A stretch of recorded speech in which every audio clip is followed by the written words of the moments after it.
Hi to all, ఎలా ఉన్నారు అందరూ? నాకంటూ ఎవరూ లేరు. సిటీలో మరీ ఒంటరితనం అనుభవించాను. ఈ సంవత్సరం ఎందుకో జాబ్ ట్రాన్స్ఫర్లో వారిని రిక్వెస్ట్ చేసి మరీ ఈ పల్లెటూరికి మార్పించుకున్నాను. దేవుడు ఎవరి రాతను ఎలా రాస్తాడో తెలియదుగా. నేను ఒక్కటే నమ్ముతాను, మనకంటూ ఒక ప్లానింగ్ ఉంచాడు దేవుడు అని. ఇప్పటికీ నాకు ఆశ్చర్యమే మిమ్మల్ని కలవడం అన్నారు మాస్టారు. అవును బాబు, నేనే అదే తలుస్తున్నాను.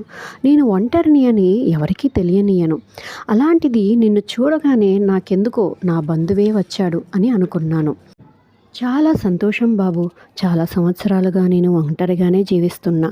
కానీ దేవుడిని ఒక్కటే ప్రార్థించేదాన్ని, నా మరణాంతరం నన్ను దహనం చేయడానికి ఒకరిని పంపు స్వామి అని అడిగేదాన్ని. ఏమో, నిన్ను చూడగానే నాకంటూ ఒక కొడుకు ఉంటే నీలానే ఉంటాడనిపించింది.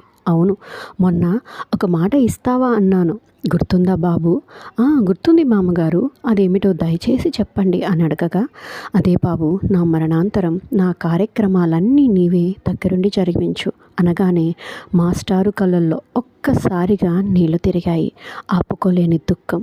అలానే మామగారు అని బయటికి వచ్చి, దేవుడా, నీ లీలలు ఎంతో చిత్రమైనవి, నాకంటూ ఓ బంధాన్ని బాధ్యతను అప్పగించావా అని తన గదిలోకి వెళ్ళాడు. ఈ కథకి ముగింపు లేదు. నిజమే కదా. ఏ బంధువులు లేని మామగారు, ఏ బంధము లేని మాస్టర్, ఇలా ఊహించని విధంగా దేవుడి ఆలోచనలు ఎంతో చిత్రాతి చిత్రములు. Thank you to all. ఈ నా కథ విన్నందుకు. ఇది నా కలం రాసిన కథ, నా మనసు చెప్పిన కథ. బాగుంటే లైక్, షేర్,